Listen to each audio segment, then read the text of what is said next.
El mundo no para. Su carburante es el esfuerzo de los millones de brazos que, como motor de la economía global, son alquilados por el capital, el cual logra ocultar la verdadera energía de nuestras sociedades y mostrarse como el supuesto generador de la producción y de la creación de riqueza. El real combustible de nuestras sociedades, esos millones de brazos, energía y tiempo que millones de seres humanos se ven obligados a vender al capital, también deberían ser como cuerpos integrales y no como partes, actuando con el despliegue de todas sus capacidades. La energía que lleva al mundo hacia un vivir compartido y placentero, en dignidad, abierto, sin excluir a nadie, para vivir en justicia, libertad y dignidad, con democracia plena, no solamente ni principalmente democracia formal. Pero no es así. Con su capacidad de control de las mayores creaciones y conquistas de la creatividad humana, que debiera ser bienes públicos y colectivos, los capitalistas logran determinar el destino de la humanidad, llevándolo al desquicio, a la indignidad, al calentamiento global y ahora, una vez más, a la guerra. Diplomacia de cañones y cohetes, como su recurso vital para resolver los litigios entre imperios. Una vez, la democracia de salón ya no resuelve nada. Es así como hoy vemos la creciente del militarismo, del armamentismo, la colisión de poderes por medio de tecnologías solo soñadas por la ciencia ficción. Hoy, como en otras dos ocasiones en la primera parte del siglo XX, los poderes globales se reagrupan en alianzas belicosas, se muestran sus colmillos de unos a otros en forma de bombas atómicas y delimitan con todo tipo de otras armas las materias primas, territorios y otros bienes que pretenden monopolizar. Una realidad futura, pero ya presente, que se topa con signos del pasado como las realidades que cada día son noticia en Colombia. Veamos qué nos trae sobre todo esto esta nueva entrega de la vacuna, el antídoto contra la desinformación.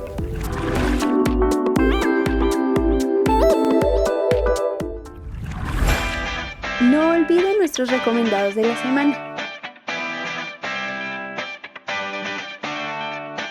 Adquiéralos en nuestra oficina física o en nuestra librería virtual.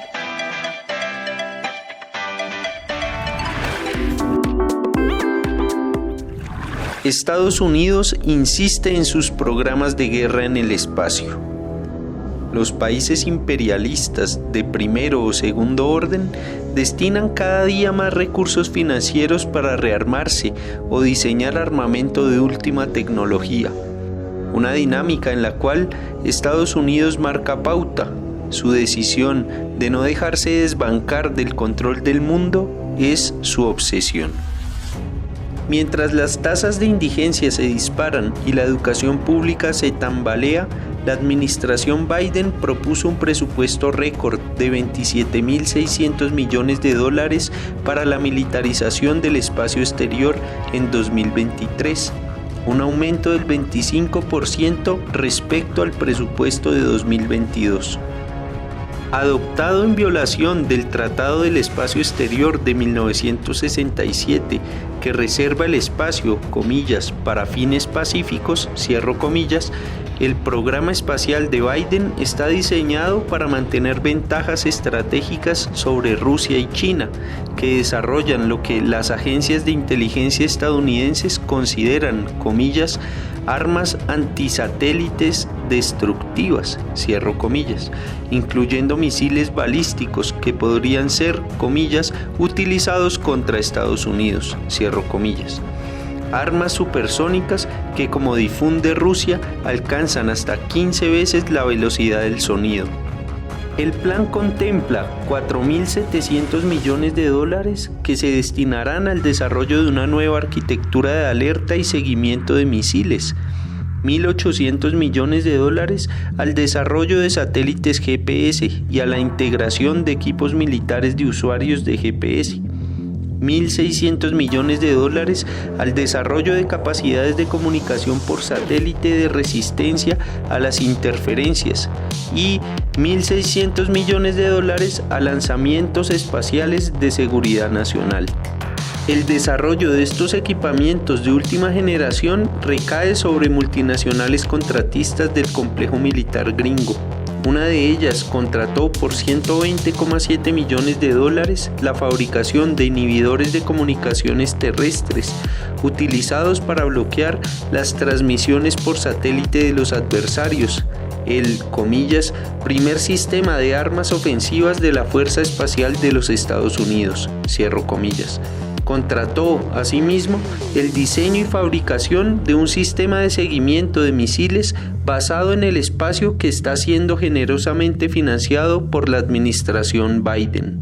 La contraparte, en este caso los gobiernos chino y ruso, han manifestado públicamente, no se sabe si por ganar tiempo, su deseo de que se establezca un tratado vinculante que prohíba el despliegue de, comillas, cualquier tipo de armas, cierro comillas, en el espacio, algo que Estados Unidos ha rechazado. Los beneficios para la industria militar son demasiado elevados y los estadounidenses consideran desde hace tiempo que las superarmas son la clave para derrotar a los imperios del mal y asegurar un mundo de paz y prosperidad dominado por Estados Unidos, citó la publicación.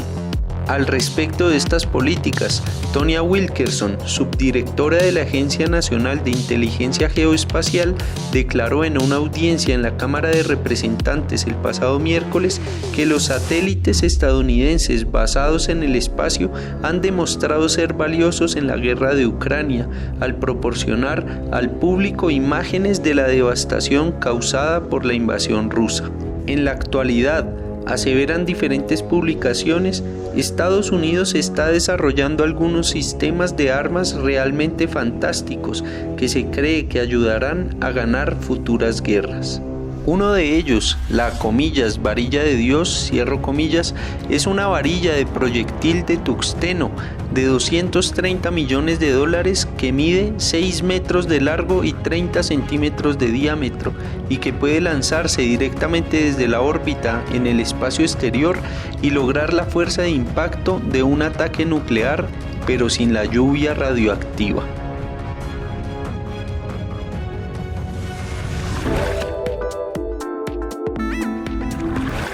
La realidad que hoy domina en el sistema mundo capitalista es de preparativos para una gran colisión militar. Una realidad que solo puede evitarse si la humanidad como un solo cuerpo se levanta y le exige a los presidentes en jefe esa conjunción entre jefes de Estado y militares que hoy reúnen varias de las cabezas de las potencias globales que cesen en su locura, que hagan que prime la diplomacia de salón sobre la de los cohetes. Una exigencia que debe ir de la mano de acciones para encauzar a la humanidad hacia el postcapitalismo. Es una movilización ciudadana que debe tener en cuenta, en todo caso, que el declive del imperio norteamericano es cierto, de lo cual da cuenta la pérdida de hegemonía del dólar, como lo cuenta a continuación Raúl Sibeki. Buenos días, buenas tardes, buenas noches, como siempre, según la geografía de cada quien.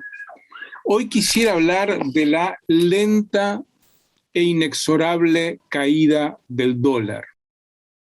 De esto se viene hablando hace mucho tiempo, ¿verdad? Quizá demasiado tiempo, pero como dice un artículo en Asia Times de Spengler, Goldman es el nombre real de él, plantea que por primera vez algunas agencias importantes como Goldman Sachs, una de las principales agencias financieras de Nueva York, anuncia que el dólar va a seguir el camino de la libra esterlina, que pasó de ser la moneda de reserva mundial a una moneda más con muy poco seguimiento en el mundo.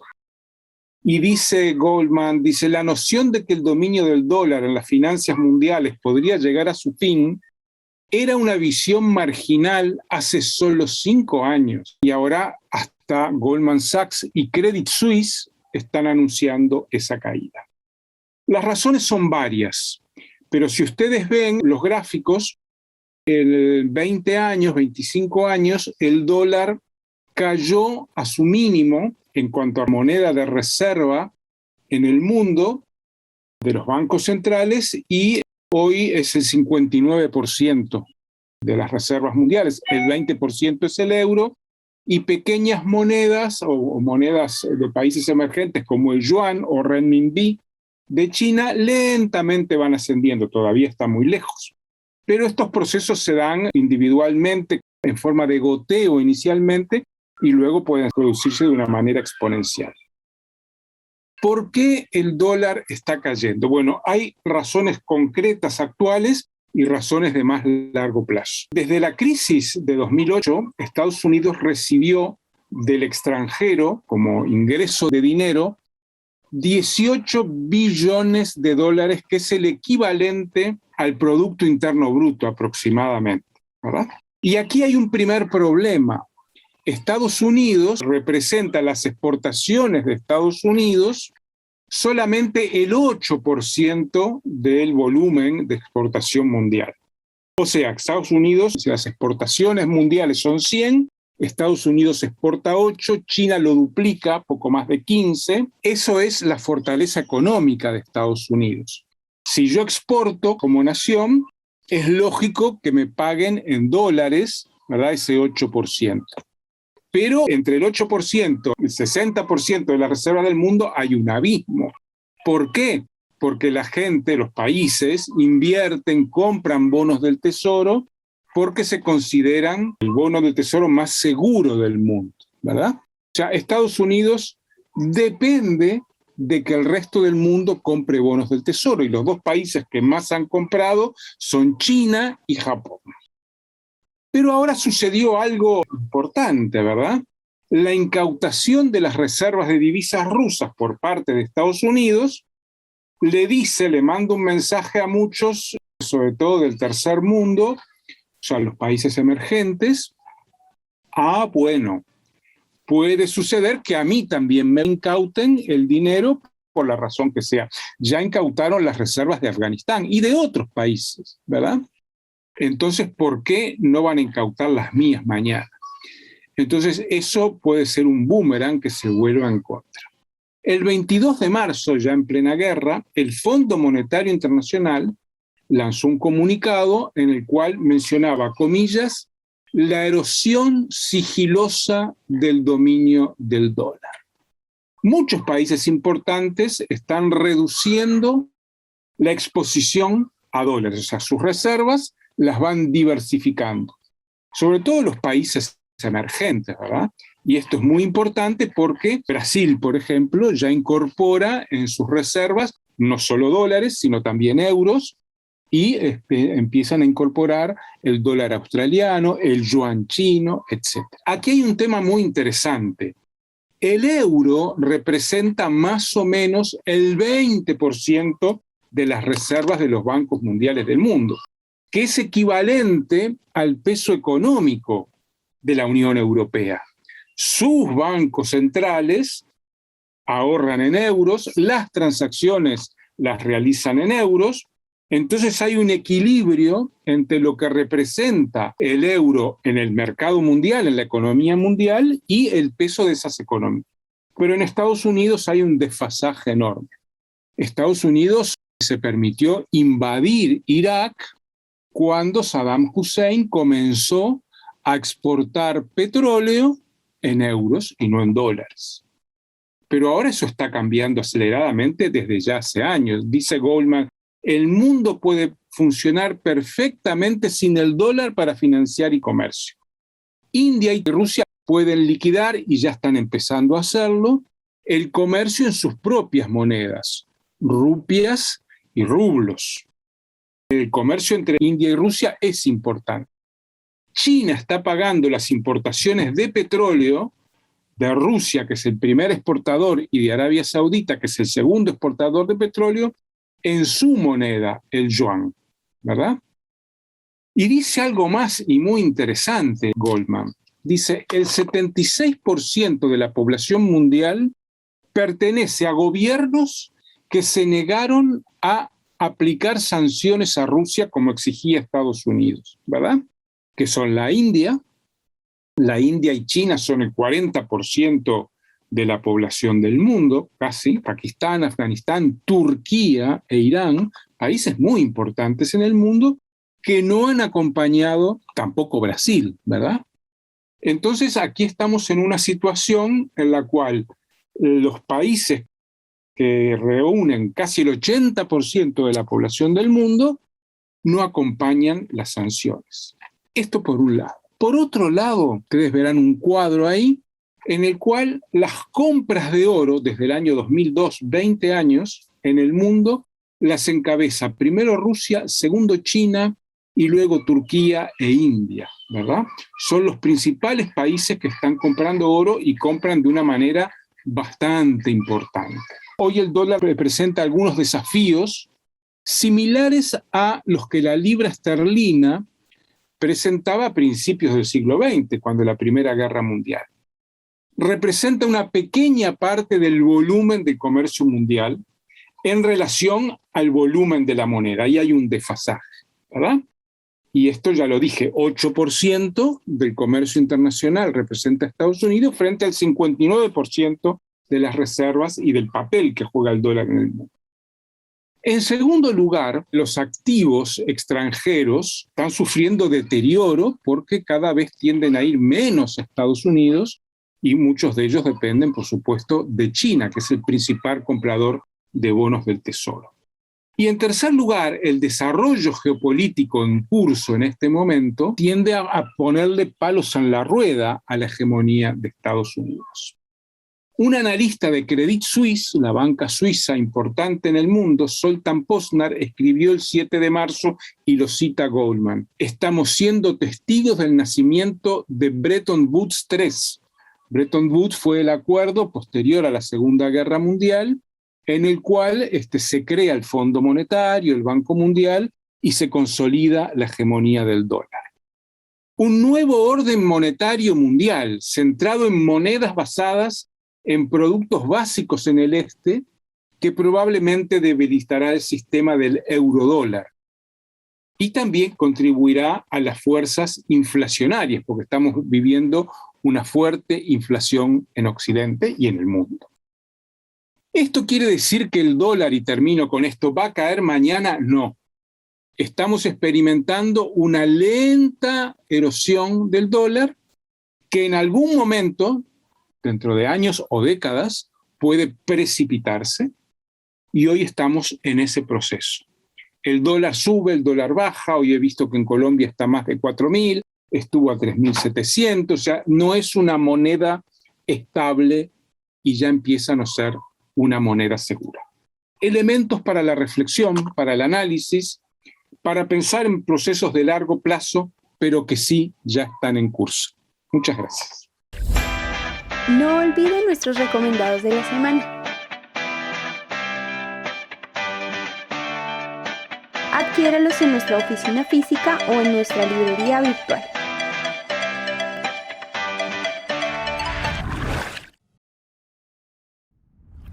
Los informes de los analistas financieros y geopolíticos no esconden el real declive del dólar como moneda de obligatorio uso para el comercio internacional. Las sanciones de bloqueo impuestas por Estados Unidos y sus aliados, con incautación de inmensas sumas que los afectados tienen en las bóvedas de terceros países, evidencian la inseguridad económica que significa confiar en el dólar y en los acuerdos financieros hasta ahora vigentes. Optar por el intercambio a través de monedas como el yuan, la rupia, el rublo y otras varias más abre un serio reto para el imperio gringo, que si quiere mantener su predominio global, ahora tendrá que obligar a unos y a otros no a salirse de su libreto financiero. Difícil reto que tensa aún más la actual coyuntura global. Mientras esto sucede en el mundo, Colombia no se sale del libreto financiero ni geopolítico que marcan los Estados Unidos. Sometimiento a su mejor aliado que no esconde la grave crisis social que padece el país. Realidad que vemos de manera ligera a través del siguiente popurrí de noticias. El popurrí colombiano. El pasado 19 de abril se conoció un suceso totalmente atroz. Una mujer en estado de embarazo, arrojada al extremo de sus condiciones de vida, sin vivienda fija ni garantías para gozar de vida en dignidad, alguien viviendo más allá de la indigencia, fue asesinada mientras estaba en el sector de Chacua Primavera, zona rural del municipio de Soacha. El sicario, que cumplió el vil encargo por parte de otra mujer, recibiría 15 millones de pesos. El propósito, una vez muerta, sacarle el bebé del vientre. Es decir, en tan macabra misión no solo estaba comprometido el sicario, sino que habían personas conocedoras de procedimientos médicos, con acceso a recursos técnicos para poder extraer con vida la cría del vientre de su madre. La degradación de una parte de la sociedad colombiana, sin solidaridad incluso entre mujeres, como tanto reclama el feminismo, cuyas voces aireadas no se sintieron, resume el extremo al que hemos llegado, con cuerpos desmembrados y arrojados a la calle en grandes bolsas de basura o costales, casas de pique por doquier y muchos otros sucesos de una película de horror con imágenes tomadas a lo largo y ancho del país. Indican que estamos ante el reto incluso de recuperar la salud mental de nuestra población, llevada al extremo por un modelo económico y social para el cual la vida no vale nada. y en el cual el principal valor reposa en el dinero y en su capacidad de compra. El becerro de oro, diría la Biblia, mientras el tanto recuerda esto de dinero por el que la gente roba y mata. Alerta de Estados Unidos por situación de derechos humanos en Colombia. Una semana antes de este asesinato, el 13 del mismo mes, la Oficina de Democracia, Derechos Humanos y Trabajo del Departamento de Estado de los Estados Unidos dio a conocer su informe anual sobre los derechos humanos en el año 2021. La realidad colombiana también es reseñada allí. Entre lo relatado y retomando informes del Centro de Investigación y Educación de la Población CINEP, previa aclaración que en la violación de los derechos humanos participan tanto agentes estatales como narcos e insurgencia, indica que entre el 1 de enero al 26 de agosto del año anterior hubo 28 casos de muertes intencionales de civiles cometidas por agentes estatales. Y mencionó que los agentes de policía mataron a varios civiles durante las protestas en todo el país que comenzaron el 28 de abril. Este informe también cuestionó la situación que se vive en los centros penitenciarios del país. Las prisiones y los centros de detención eran duros y amenazaban la vida debido al hacinamiento, las condiciones sanitarias inadecuadas, la atención médica deficiente y la falta de otros servicios básicos. En resumen, la muerte cunde por doquier y los derechos humanos son una ficción.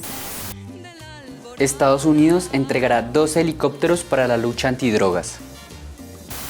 Como premio por el respeto a los derechos humanos que reina en el país y para ahondar mucho más la política concertada antidrogas que ejecuta el gobierno nacional, como concreción del mandato de los Estados Unidos y su guerra contra las drogas, la Oficina de Asuntos Internacionales de Narcóticos de Estados Unidos anunció el día 26 del mismo mes de abril que entregará 2 helicópteros UH-60 Black Hawk para ahondar la lucha contra el narcotráfico. No hace falta mucha imaginación para asegurar que este regalo en realidad es un premio envenenado que entrega el tío Sam para que la muerte se riga aún más sobre el país. Más muerte, más dolor, menos justicia, menos paz y menos concertación con los campesinos para darle vía a la sustitución de cultivos. La justicia cojea, pero parece que llegará. Un día después de este anuncio, el 27 de abril, la jueza 28 penal del circuito con función de conocimiento, Carmen Elena Ortiz, decidió no precluir la investigación contra el ex senador Álvaro Uribe Vélez por presunto fraude procesal y manipulación de testigos. Ante ese fallo, el expresidente deberá ir a juicio por los delitos mencionados que se habrían originado cuando, a través de uno de sus abogados, ofreció dádivas a algunos ex paramilitares para que declararan en contra del congresista Iván Cepeda. La jueza agregó que encuentra que es posible afirmar razonablemente que el ex senador Álvaro Uribe Vélez, en extenso sentido, intervino en los hechos objeto de investigación, con lo cual no se podría deducir con certeza que, como lo requiere la jurisprudencia, el imputado haya sido totalmente ajeno a ellos. Ahora, cuando está contra las cuerdas, ¿qué hará el señor de los silenciamientos? En la Justicia Especial para la Paz. Al mismo tiempo, en audiencias convocadas por la Justicia Especial para la Paz, militares de diferente rango reconocieron lo que todo el país conoce desde hace años atrás, que los mal llamados falsos positivos en realidad son crímenes de Estado cometidos por sus agentes armados, actuando para concretar una estrategia de tierra arrasada diseñada para acorralar y desmoralizar a las FARC, en una acción de guerra psicológica en la cual miles de inocentes campesinos fueron sometidos a tortura, asesinatos a sangre fría, desaparición, desprestigio de su nombre y el de sus familias. En las audiencias estaban presentes madres de los asesinados, quienes con la valentía que las caracteriza rechazaron los reconocimientos de los interrogados por no denunciar a las cabezas que maquinaron estos crímenes. El 28 de abril, en las protestas conmemorativas del primer aniversario del alzamiento social que conmovió al país, carteles que ellas portaban resumen con toda nitidez su rechazo. Allí, con dignidad, gritan con mayúsculas: aquí faltó verdad, quiero a Montoya ya, faltan máximos responsables y quién dio la orden. En estas breves noticias está resumida la diaria realidad de nuestro país, sometidos los millones que lo habitan a la constante violación de sus derechos humanos. Un país desangrado, empobrecido y desmoralizado producto de las políticas de Estado diseñadas y ejecutadas por gobiernos de ricos y para ricos, dispuestos al precio que sea defender y perpetuar sus privilegios. Todo tiene su final, recuerda la sabiduría popular, y hay luces sobre Colombia que alumbran la esperanza de que el miedo está siendo superado y la justicia social, económica, política y procesal tomará forma en estas tierras. Y recuerde, estar bien informados es la condición indispensable para rebelarse. A ello aporta la vacuna como nuestro refuerzo contra la desinformación, la dosis, así como el periódico impreso desde abajo, al que le invitamos a suscribirse y estudiarlo, así como difundir su existencia.